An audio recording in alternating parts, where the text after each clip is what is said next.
Would you rather be imprisoned for over 2 years or be swallowed by a whale? When you go for a bridal shower, one of the things we advise as ladies is how to talk to your man. And when you're receiving the counsel, you're like, oh my easy. God, where is that man? Where is that man? Let's get into marriage. I'll show you how flowing I am. And until you get there. And then you're being told to do something that is contrary to what you believe in or you want. And then you find that you even know how to shout. And you're being told you're shouting as well. I am not shouting! This is my real voice! Yeah. So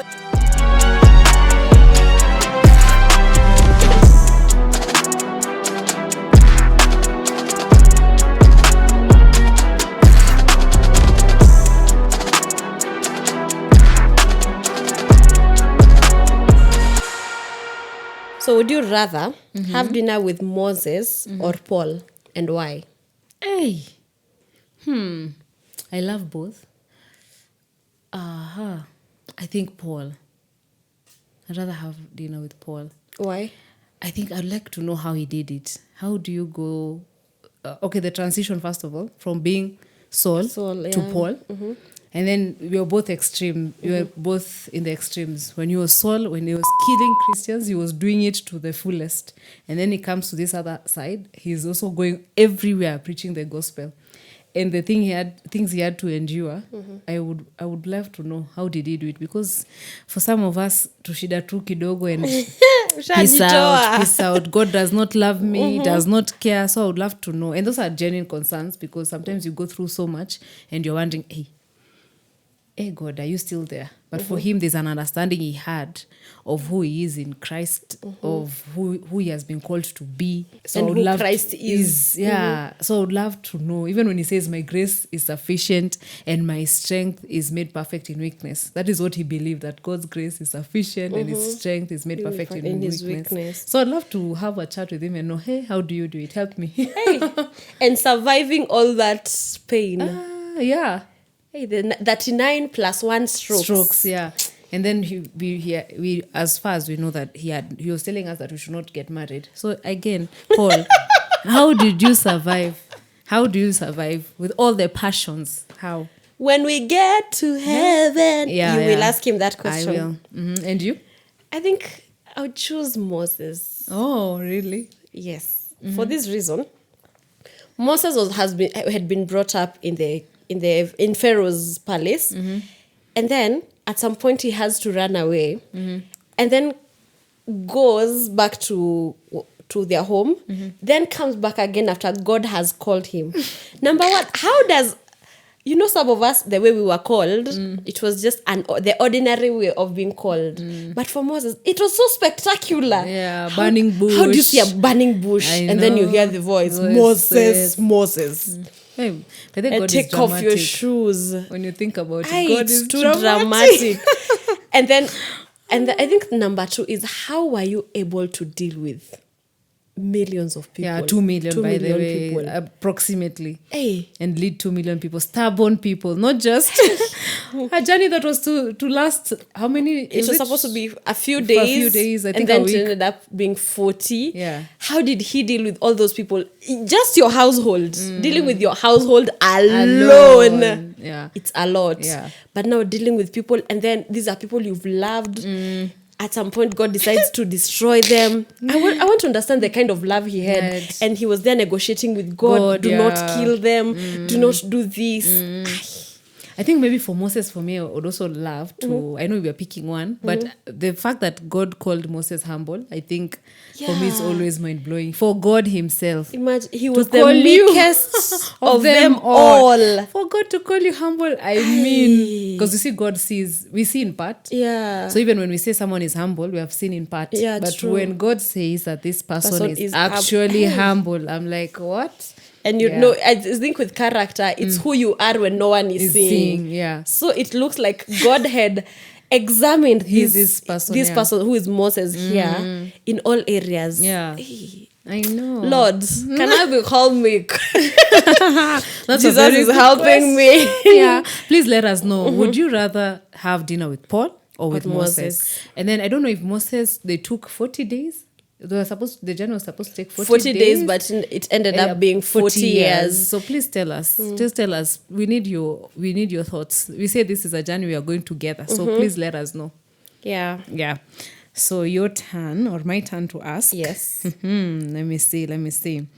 So, would you rather be imprisoned for over 2 years or be swallowed by a whale? Be imprisoned.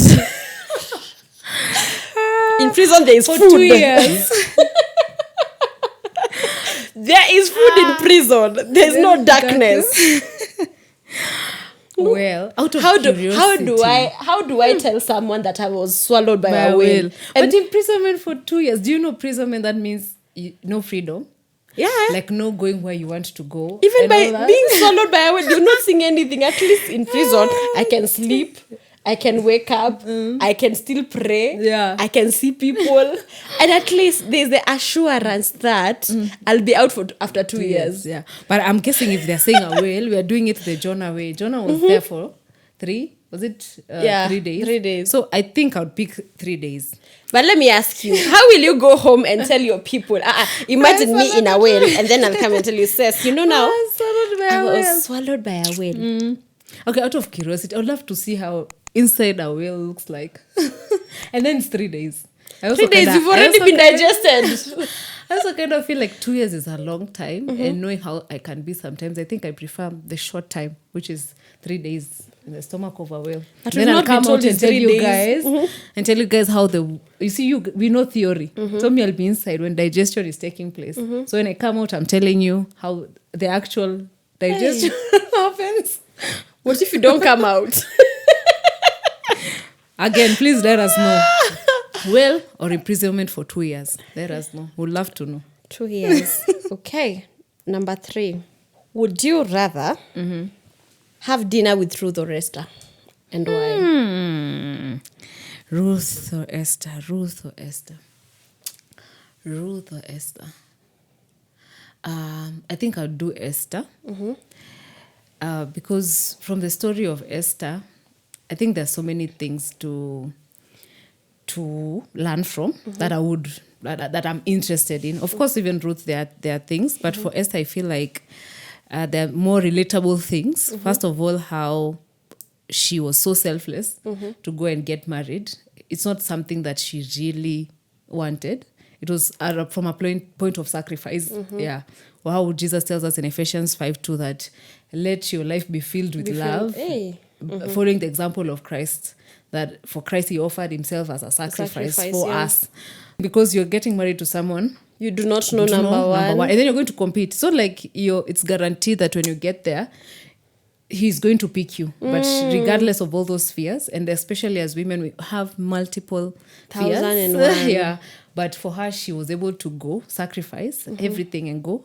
And then how she actually even executed it, how she was speaking to it's one thing, when you go for bridal showers, if you've been in one, if you're a lady and you've been in one, maybe you can tell the men who are here watching, when you go for a bridal shower, one of the things we advised as ladies is how to talk to your man.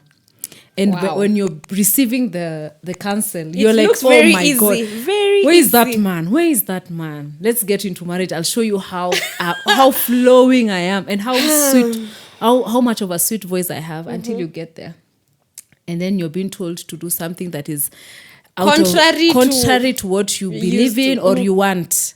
And then you find that you even know how to shout. And you're being told you're shouting as well. I am not shouting. This is my real voice. Yeah.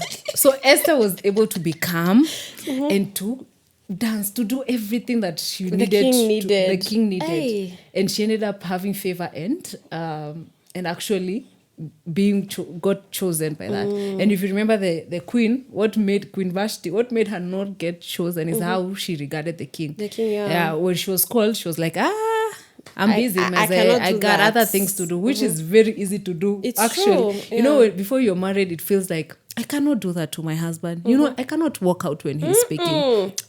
You know, how do people do that? How can you do that? You know, how can that? How can you be shouting at your husband until you get there? and you realize, oh am my I God, really born again? Am I really? Am I a Christian? You give your life to Christ again. You get born again. So I love for Esther to tell me how she managed. And also the fact that she was able to gather all women, all their tribe, and make them fast for days. Yeah, there's that part. Oh my God, for days. What kind of influence is that? How was she able to actually do that? Yeah, and go before the king. Also, for me, I think I would do dinner with Esther, considering number one, the level of humility that lady had. Yeah. For even people to submit to you, and you're a woman, I think. In those days, especially, I think that... And the fact that she also used to listen to the uncle who was Mordecai, that was quite something. Because most of the people would be like, okay, you sit at the gate of the king, but... How are you telling me to go to the king and what do do that? You know? Exactly. Yeah. What do you know? But I think that humility for me, So we both chose Esther. Yeah. If you love Ruth, tell us why. You can feel free to tell us why you would go for Ruth. For Ruth. All right. I want an interesting one. Would you rather know what type of fruit Adam and Eve ate, or know what Jesus wrote in the sand when people wanted to stone the woman who'd committed adultery? That's an interesting one. Type of fruit. Okay. That caused us to be where we are. I thought we already knew that from Sunday school. Or maybe we were lied to. Anyway, I think I would love to know what Jesus wrote. For this reason, in this world that we're living in, people are always quick to point a finger at people for doing a mistake, especially men of God. And I think what we do not understand, most of the times when they do that, they do not understand where this person was coming from. Yeah. Because maybe someone fell because someone set them up for failure. Because they're first human beings. Yeah. So thinking of that woman and what Jesus wrote, I would rather know what he wrote, because after he wrote, and then he told people, now you can be the first ones to throw stones. Number one, it means whatever he wrote there ilikuwa inawafinya sana for them to actually start walking away. So I would rather want to know what he wrote. Yeah, why didn't he speak it? Why did he write it? Exactly. Was it so harsh? Because Jesus, he called people brood of vipers. It must be very heavy. I would rather know that, because in this current world, it's quite something. It's quite something. I think for me, I want to know what type of fruit is it that made Adam and Eve eat and go against what God had told them? Because it has to be. Because sometimes I'm wondering, was it even a fruit? In the first place. So I want to know which type of fruit is this that caused you to because with that they lost their inheritance. They literally lost everything. Even the reason why Jesus even came, the origin of sin was from that. So I would like to know what kind of fruit it was. How sweet was it? Was it sour? How different was it from all the other fruits? Because it was the Garden of Eden. From what the Bible tells us, it had all kinds of beautiful food. So maybe this one was sparkling. I don't know. Gold. Could be. Or maybe it was still the same kind of fruits that were in other places, but that particular tree was something else. So I'd want to know that. We have so many questions when we get to heaven. Yeah. To ask. Yeah. My other question is that the last one? I believe this is the last one. Hey, this is quite interesting. Would you rather see Jesus dry up a fig tree or see him flip tables in the tabernacle? Dry up a fig tree or flip... the other one in the temple. You like drama. I like drama. I would love to see that. Because I kind of feel also it's something that I would do. Yeah. It's something that I would do. I kind of feel like I don't like when the house of God is not treated, or the things of God are trivialized, are not treated as they ought to. So I definitely want to be there and see how he did it. I think I would also go for that. I would love to see the drama. And how comes, we're not told. Sometimes I like, when I read my Bible, I want to live in the moment. Like envision it. Yeah, envision it. Okay, he just came in and started throwing tables. Whipping people.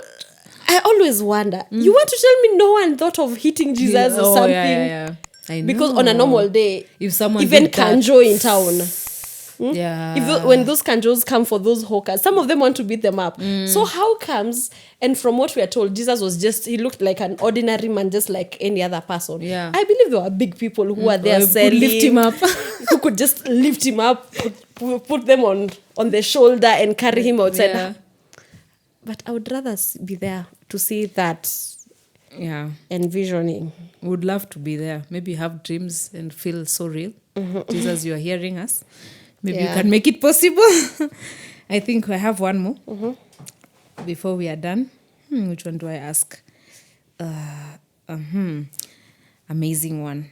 Would you rather have God add 15 years to your life or be carried to heaven in a chariot of fire?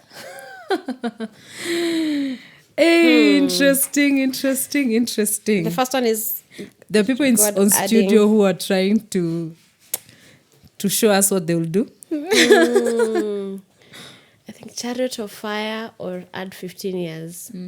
I think now with the knowledge I have, with the knowledge I have of God, I would rather have God add me 15 years. Because when I get to heaven, or rather when we get to heaven, works, we're told that our works will go before us. Yeah. So if I have 15 more years, that means I have more time to work for God. Yeah. So that will give me more reward. So I would rather have 15 more years than chariot. Yeah. For me, I'd rather be carried to heaven in a chariot of fire. Again, I love drama. I love drama. Being carried to heaven in a chariot of fire. I always envision that, by the way. And then I have that longing to meet my Savior, to meet Him.